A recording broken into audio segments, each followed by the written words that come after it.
کا انسان خسارے میں ہے سوائے اس کے جو ایمان لایا اور عمل صالح کیا۔ اور اس کی وضاحت میں نے یہ بات واضح کی تھی کہ ایمان لانے کا مطلب کہ اللہ پر، اس کے رسول پر، اس کی کتابوں پر، آخرت پر اور تقدیر کے اچھے برے ہونے پر ایمان لانا۔ ایمان لانے کا مطلب یہی ہے، باطل چیزوں پر ایمان لانا نہیں، کیونکہ اللہ تبارک و تعالیٰ نے قرآن کے اندر یہ واضح کیا ہے کہ جو لوگ باطل پر ایمان لاتے ہیں وہ در حقیقت اللہ کا انکار کرتے ہیں، اور یہ وہ لوگ ہیں جو خسارے اور نقصان میں رہنے والے ہیں۔ تو معلوم ہوا کہ ہمیں جو حکم دیا جا رہا ہے ایمان لانے کا، وہ ان 6 چیزوں پر ایمان لانے کا حکم دیا جا رہا ہے، جیسا کہ یہ بات حدیث جبریل سے بھی واضح ہے، جس میں یہ بات حضرت جبرائیل علیہ السلام نے اللہ کے رسول صلی اللہ علیہ وسلم سے پوچھا تھا کہ ایمان کیا ہے، تو آپ صلی اللہ علیہ وسلم نے اس کے جواب میں کہا تھا کہ الایمان ان تؤمن باللہ و ملائکتہ و کتبہ و رسلہ والیوم الآخر و قدر خیرہ و شرہ، کہ ایمان یہی ہے کہ تم اللہ پر ایمان لاؤ، اس کے رسولوں پر ایمان لے آؤ، اس کے کتابوں پر ایمان لے آؤ، اور تقدیر کے اچھے برے ہونے پر ایمان لے آؤ، آخرت پر ایمان لے آؤ، فرشتوں پر ایمان لے آؤ۔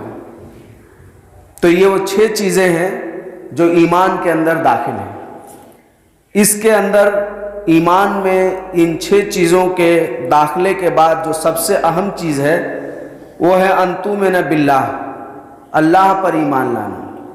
تو اللہ پر ایمان لانے کی وضاحت کیا ہے، یہ بھی ہمیں کتاب و سنت کے مطالعے سے پتہ چلتا ہے کہ اللہ پر ایمان لانے کا مطلب یہ ہے کہ ہم اللہ پر ایمان اس طرح لائیں کہ وہ اس کے وجود کو مانیں۔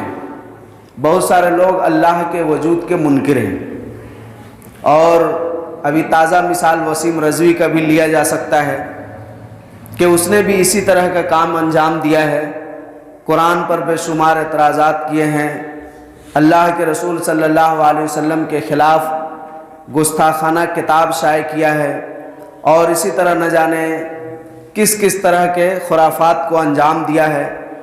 ابھی دیکھیے سوشل میڈیا پر بہت زیادہ اسی کی بات چل رہی ہے، حالانکہ اس کی بات ہم مسلمانوں کو نہیں کرنی چاہیے۔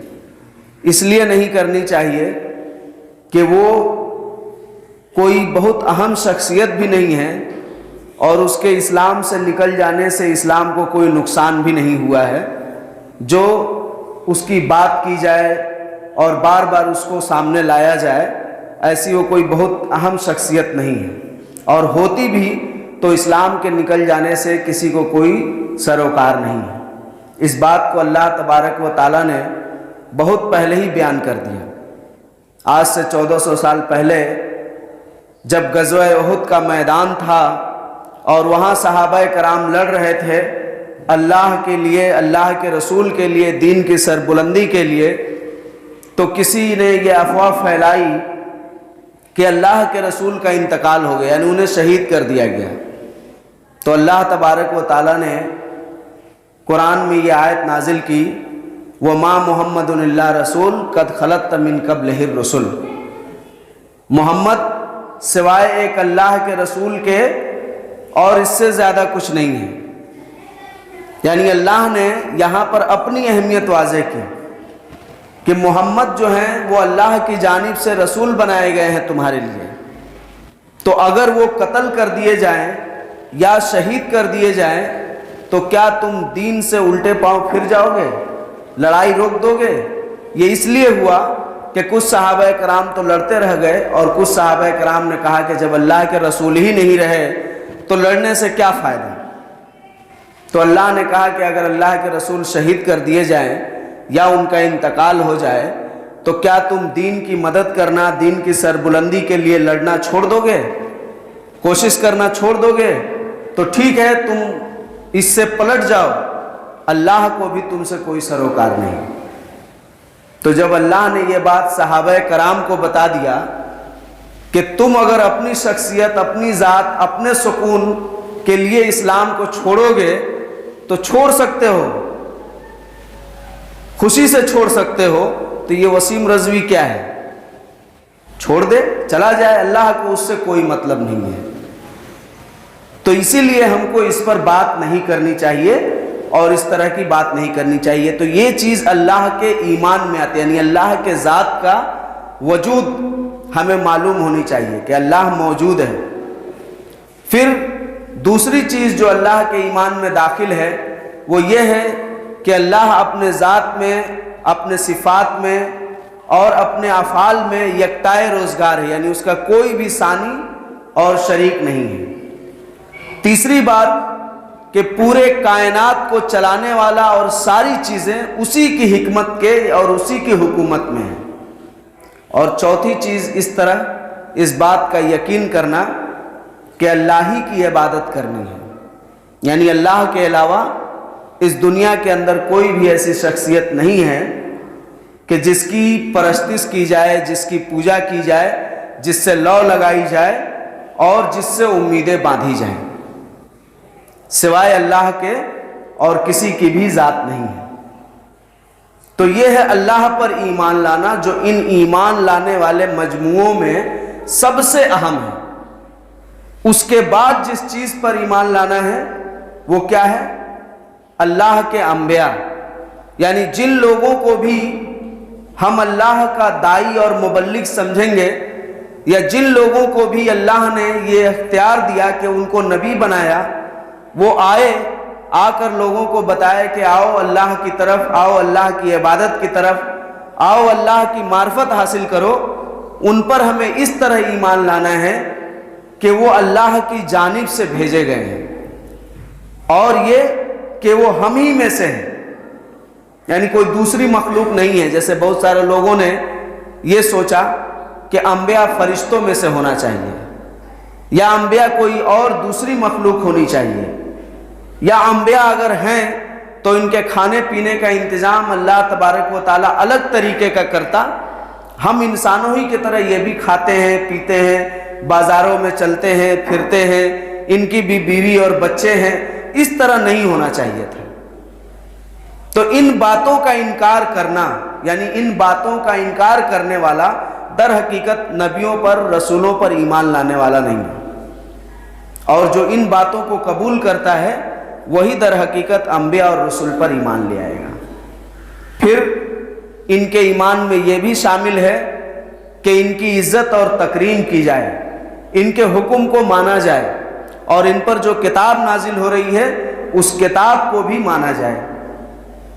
جو تیسری اہم چیز ہے ایمان کا وہ یہ ہے کہ کتابوں پر ایمان، یعنی ہمیں یہ ایمان رکھنا ہوگا کہ توریت، انجیل، زبور، قرآن اور دیگر صحیفے من جانب اللہ ہیں، اور اس کے ایمان میں یہ بھی رکھنا ہوگا کہ بقیہ جتنی بھی کتابیں اور صحیفے نازل ہوئے ہیں ان سب کو اللہ تبارک و تعالیٰ نے منسوخ کر دیا ہے، اور منسوخ کرنے کے بعد ان تمام کتابوں کا جو مجموعہ قیامت کی صبح تک عمل کے لیے جاری و ساری کیا گیا ہے وہ صرف اور صرف قرآن ہے۔ قرآن کے علاوہ اور کوئی بھی کتاب قابل اتباع نہیں ہے، اور اس قرآن کی جو تفسیر حدیث کی شکل میں موجود ہے اس پر بھی ایمان لانا ہے۔ تو یہ ہے وہ ایمان کا تیسرا رکن جو سب سے اہم ہے اور جس پر ایمان لانا ضروری ہے۔ چوتھا کہ اللہ کے فرشتوں پر، یعنی یہ کہ اللہ کی جانب سے فرشتے موجود ہیں جو مختلف کاموں پر مامور کیے گئے ہیں، اس پر ایمان لانا، فرشتوں کے وجود کو ماننا، اور اسی طرح حضرت جبرائیل، میکائیل علیہ السلام کے کاموں کو جو اللہ نے قرآن میں بیان کیا ہے، یا نبیوں کو وحی پہنچانے کے لیے جو حضرت جبرائیل علیہ السلام کو اللہ نے چنا، اس پر ایمان لانا۔ خاص جبرائیل علیہ السلام کا نام آیا ہے اور یہ بات بھی بیان کیا گیا ہے کہ ان پر پہلے پھر بقیہ فرشتوں پر، یعنی اس بات کا ہمیں اقرار کرنا اور ایمان لانا ہوگا کہ جبرائیل علیہ السلام اس کام پر مامور ہیں کہ وہ نبیوں کو وحی پہنچائیں، اور اسی طرح سے اس بات پر بھی کہ وہ اس وحی پہنچانے میں پوری طرح سے امانت دار ہیں۔ اللہ تبارک و تعالیٰ نے ان کے دو صفاتی نام قرآن میں ذکر کیے ہیں، پہلا ہے روح الامین اور دوسرا ہے روح القدس۔ یہ حضرت جبرائیل علیہ السلام کے دو صفاتی نام اللہ نے بیان کیا۔ دوسرا نام جو روح الامین ہے، اس میں یہی ہے کہ وہ امانت دار فرشتہ ہے۔ جیسے کہ بہت سارے لوگوں کا، خاص کر وسیم رضوی کے قبیلے کے لوگوں کا یہ اعتراض ہے کہ حضرت جبرائیل جو وحی لے کر آئے انہوں نے محمد کو دے دیا، حالانکہ وہ علی کو دینا چاہیے تھا۔ کس کو دینا چاہیے تھا؟ علی کو، مگر محمد کو دے دیا۔ یہ وہ اعتراض جتاتے ہیں۔ یہ بھی بتاتے ہیں کہ قرآن 40 پارہ ہے۔ وسیم رضوی نے کوئی نیا کام نہیں کیا ہے، وہ ہم لوگوں کو، نئے لوگوں کو لگ رہا ہے، اس لیے کہ ہم لوگ تو ایسے ہی کتاب و سنت سے دور ہیں، کتاب و سنت کی تعلیم کو نہیں جانتے، نہیں مانتے، نہ اس کی گہرائی میں جاتے ہیں، اسی لیے لگ رہا ہے کوئی بہت بڑا کام کیا ہے۔ اس نے کوئی بڑا کام نہیں کیا ہے، اور نہ اس سے اسلام کو کوئی نقصان پہنچا ہے۔ وہ گھاس پھوس کھر، اللہ کیا کہتا ہے کہ جو اللہ کے ساتھ شرک کرتا ہے وہ اس طرح ہے گویا گھاس پھوس کھر کی طرح ہے، جس کو ہوا اڑا کر لے جاتی ہے اور کہیں سے کہیں پٹک دیتی ہے۔ اس بات کو اللہ نے سورہ حج کے اندر بیان کیا ہے۔ تو وہی وہ چیز ہے، وہ قرآن میں تبدیلی کرنے نکلا تھا، اس لیے کہ ان کو تو پہلے سے منصوبہ ہے کہ قرآن 40 پارہ ہے۔ شیعہ حضرات اس قرآن کو ڈپلیکیٹ قرآن کہتے ہیں اصل قرآن حضرت علی لے کر آئیں گے، قیامت کے قریب بادلوں میں سے اتریں گے اور اصلی قرآن لائیں گے اور دنیا پر نافذ کریں گے۔ یہ قرآن تو ویسے ہی باطل سمجھتے ہیں، اب اس میں تھوڑا سا وہ سجیشن دیا تھا کہ 26 آیت اور نکال دیا جائے تو کہیں قبول کر لیا جائے، تو وہ الگ چیز ہے، لیکن یہ تو قرآن پہلے ہی سے ان کے نزدیک باطل ہے، تو اس لیے اس پر تو کچھ بات کرنے کی ضرورت نہیں۔ اور بہت سارے علماء کرام نے تو یہ لکھا بھی ہے اور بتایا بھی ہے کہ شیعہ کافر ہیں، اس کو وہ ہمارے علماء کی زبانی ابھی تک چل رہا تھا کہ شیعہ کافر ہیں، مگر اس نے باقاعدہ سرٹیفکیٹ کے ذریعے واضح کر دیا کہ واقعی شیعہ کافر ہوتے ہیں، واقعی شیعہ کافر ہوتے ہیں، شیعہ اسلام کے حصے میں نہیں آتے ہیں، وہ مسلمان نہیں ہوتے ہیں۔ یہ الگ بات ہے کہ اب اس کی بیوی بھی اس سے برات کا اظہار کر رہی ہے، اس کے بھائی بھی برات کا اظہار کر رہے ہیں۔ تو آپ کو بتا دوں، شیعوں میں ایک مذہب ہے تقیہ کا، تقیہ کا مذہب، یعنی آپ کے منہ پر آپ جیسا، فلانے کے منہ پر فلانے جیسا، اور یہ وہ اتنا دن تک کرتے ہیں جب تک کہ ان کی حقیقت واضح نہ ہو جائے۔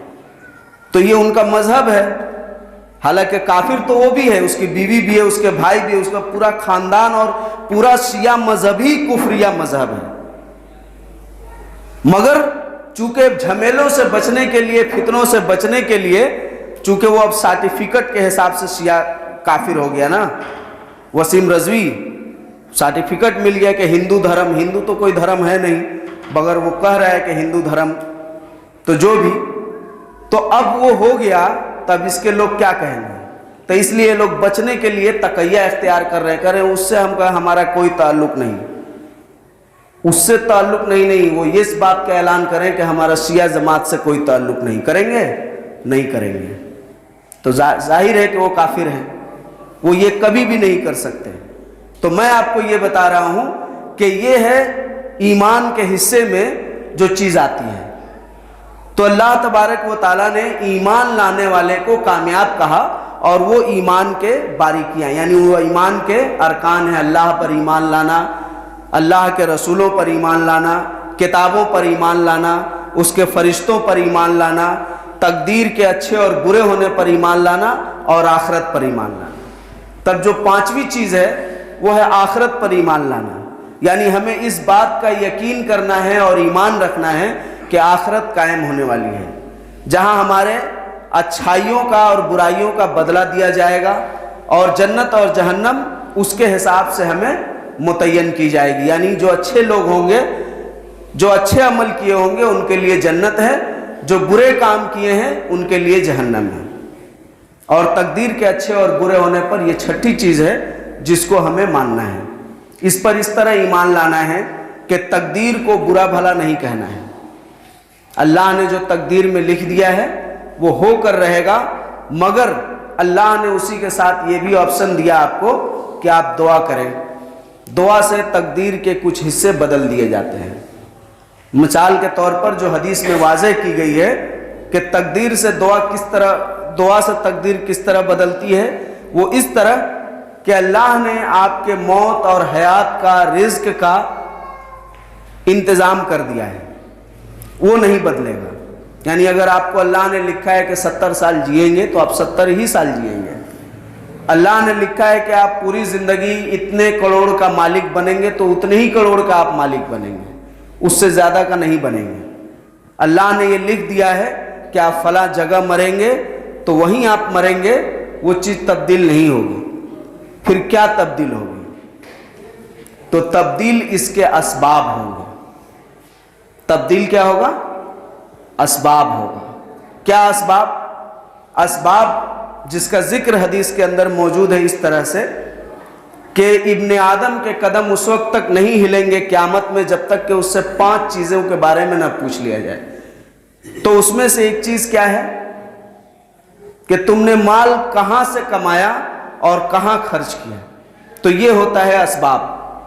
آپ کروڑ پتی ضرور بنیں گے مگر حرام کے مال سے یا حلال کے مال سے.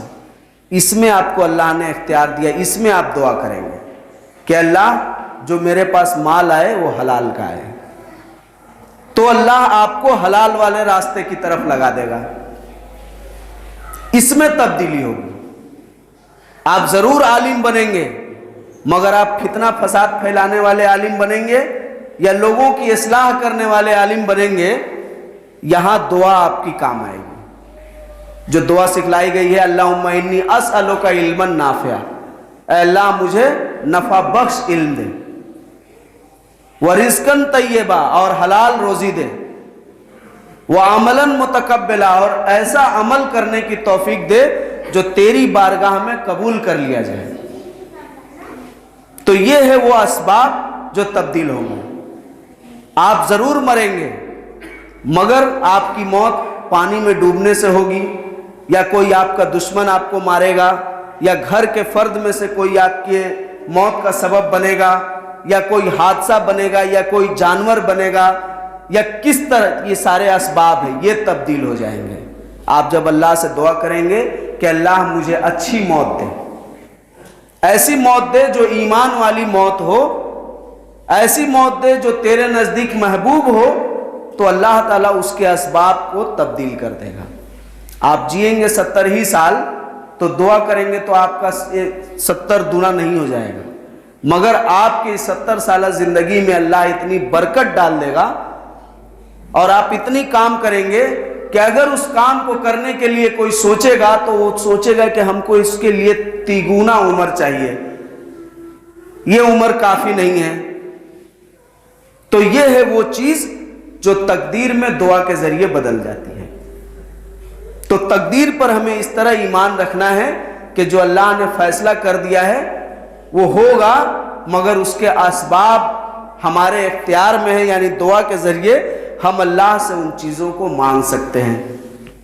پھر اچھا اور برا ہونے کا مطلب یہ ہے کہ آپ ہر کسی کے ساتھ اچھائی کر رہے ہیں مگر آپ کے ساتھ برائی ہی ہو رہا ہے.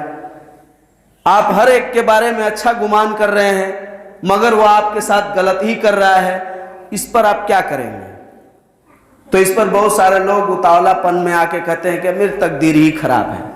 تو یہ لفظ آپ کو نہیں کہنا ہے. یہ ہوا تقدیر پر ایمان رکھنے کا مطلب. آپ اس چیز کو اللہ کے حوالے کیجئے اور اللہ پر چھوڑ دیجئے اور اللہ سے رجوع ہوئیے کہ اللہ مجھے ایسے لوگوں کا ساتھ دے جو میرے ساتھ غداری نہیں کرے. جیسا کہ اس سے پہلے میں نے کئی مرتبہ آپ لوگوں کو یہ دعا بھی بتلایا کہ اللہ کے رسول صلی اللہ علیہ وسلم یہ دعا کیا کرتے تھے، یہ تعلیم دیے ہیں کہ اللہ مجھے ایسی بیوی یا شوہر عطا کر جو میرے بوڑھے پن کا سبب نہ بنے بوڑھے ہونے سے پہلے، اور ایسا اولاد دے جو میرے لیے وبال جان نہ بنے. اور ایسی دولت دے جو میرے لیے عذاب نہ بنے، اور ایسے دوست بھی عطا کر جو میرے پیٹھ پیچھے میری برائی یا میرے پیٹھ پر خنجر نہ گھونپے۔ تو یہ اللہ کے رسول نے کیوں سکھلایا ہے؟ اس لیے کہ یہ تقدیر کے اسباب میں سے ہیں، یہ تبدیل ہوگی، اسی لیے اس کو اللہ کے رسول نے تعلیم دی ہے ہمیں کہ ہم ان دعاؤں کے ذریعے اپنے تقدیر کے ان برائیوں کو دور کر سکتے ہیں جو واقعی ہمارے لیے برا ہے۔ تو یہ ہے تقدیر پر ایمان لانے کا مسئلہ۔ بہت سارے لوگ کیا کرتے ہیں، ان کو اولاد کی خوشی نصیب نہیں ہوتی ہے، دوا علاج سے لے کر ہر طریقے آزما لیتے ہیں جو جائز صورتیں ہیں، مگر ان کو اولاد کی کوئی امید نظر نہیں آتی ہے، اور پھر وہ اپنی تقدیر کو دوش دے کر کہاں جاتے ہیں؟ مزاروں پر، درگاہوں پر، آستانوں پر، دیوی دیوتاؤں کے پاس، اور وہاں جا کر وہ اولاد تلاش کرتے ہیں۔ تو یہ بتائیے کہ جب اللہ نے لکھی دیا ہے کہ آپ کو تقدیر میں آپ کے اولاد نہیں ہے، تو پھر آپ کو کیسے ملے گا؟ ملے گا؟ نہیں ملے گا۔ مگر آپ اگر اللہ کے پاس آتے ہیں صحیح ذریعہ، اور آنے کے بعد اسی پر بھروسہ کر لیتے ہیں، تو انشاءاللہ اللہ تعالیٰ یا تو آپ کو اولاد دے گا، یا آپ کے لیے مناسب نہیں سمجھتا ہے تو نہیں دے گا۔ اگر اللہ کسی کو اولاد کی نعمت سے نہیں نوازتا ہے تو اس میں بھی اللہ کی حکمت ہوتی ہے، اس میں بھی اللہ کی حکمت ہوتی ہے۔ تو اس لیے اس حکمت کو وہی سمجھیں گے جو توحید والے ہوں گے اور جو ایمان والے ہوں گے، اور جن کو ایمان کی دولت نصیب نہیں ہے، جو توحید والے نہیں ہیں، جو خالص اللہ کو قبول نہیں کیے ہیں، وہ تو ظاہر ہے کہ اس بات سے گھبرا جائیں گے، وہ تو ظاہر ہے کہ اس بات سے وائلہ پن کرنے لگیں گے کہ ایسا ہی ہے، آپ کے مذہب میں اللہ موجود ہے، سب کی سنتا ہے، سب کر دیتا ہے، تو ابھی تک تو ہم کو اولاد نہیں ملا ہے۔ کیوں نہیں ملا ہے؟ جا رہے ہیں ہم ہندو ہو جانے۔ تو جاؤ بھائی ہندو ہو جاؤ، اس سے کیا پریشانی ہے؟ کیا پریشانی ہے؟ وہ آپ کا نقصان ہے۔ آپ دیکھیے اسلام نے جو باتیں بھی بتائی، اس کے لیے ایک لفظ اللہ نے استعمال کیا قرآن میں، کہا کہ اگر تم اچھائی کرتے ہو فلنفسہ، وہ تمہارے اپنے خود کے لیے ہے، وَإِنْ عَصَىٰ، اور اگر برائی کرتے ہو فَلَهَا، تو وہ بھی تمہارے ہی لیے ہے۔ تو آپ کو کیا کرنا چاہیے؟ عقل مند آدمی کیا کرے گا؟ اگر آپ کہیں کہ آپ اگر اس کام کو اچھے طریقے سے کرتے ہیں تو اس سے آپ ہی کا فائدہ ہوگا، اور اگر اس کام کو آپ غلط طریقے سے کرتے ہیں تو آپ ہی کا نقصان ہوگا، تو کون ایسا بیوقوف ہوگا جو اس کام کو غلط طریقے سے کرے گا؟ اور اگر کوئی کرے گا تو وہ بد نصیب کے علاوہ اور کیا ہو سکتا ہے؟ کیونکہ اس کو بتا دیا گیا ہے کہ اس کام کو اگر تم کرو گے اچھے طریقے سے تو تمہارے ہی لیے اچھا ہے، اور اگر برے طریقے سے کرو گے تو تمہارے ہی لیے برائی ہے۔ تو آپ کی عقل کیا کہتی ہے؟ آپ کی دانش کیا کہتی ہے کہ آپ اس کام کو غلط طریقے سے کریں اور نقصان اٹھائیں، یا اچھے طریقے سے کر کے اپنا فائدہ کریں؟ آپ تجارت میں یہ سوچتے ہیں کہ نہیں کہ ہم تجارت ایسا کریں جس میں ہمارا گھاٹا نہ ہو، اور آپ کو معلوم ہے کہ اگر اس طرح ہم کریں گے تو ہمارا گھاٹا ہوگا، تو اسی کو کیوں نہیں کرتے ہیں تاکہ گھاٹا ہوتا رہے؟ مگر وہاں آپ دماغ لگاتے ہیں، کیا کہتے ہیں؟ نہیں ایسے کریں گے نا تو ہمارا فائدہ ہوگا۔ تو دین کے بارے میں بھی تو یہی کہا گیا ہے، اور یہی اللہ بتا رہا ہے کہ ایمان والے ہی خسارے میں نہیں ہیں، بقیہ ہر آدمی خسارے میں، اس لیے کہ وہ ایمان نہیں لایا، سوچ رہا ہے ایمان لے کے کیا ہوگا، تو وہ اپنا گھاٹا کر رہا ہے، اپنا نقصان کر رہا ہے۔ اور عقل مند آدمی کبھی بھی اپنے نقصان کو دعوت نہیں دیتا ہے۔ تو یہ ہے وہ باریکی جو توحید میں اور ایمان لانے میں چھپا ہے، اور اس کا اثر ہم انسانی زندگی پر دیکھتے ہیں۔ اور یہ چیز بھی ہمیں نظر آتی ہے کہ جب ہم اللہ کی نافرمانیوں میں غرق ہو جاتے ہیں تو اللہ تبارک و تعالیٰ کیا کرتا ہے؟ ہمارے حالات کو بدتر کر دیتا ہے، اور جب ہم اللہ کی فرما برداری میں جڑ جاتے ہیں تو کیا کرتا ہے اللہ تعالیٰ؟ ہمارے حالات کو بہتر کر دیتا ہے۔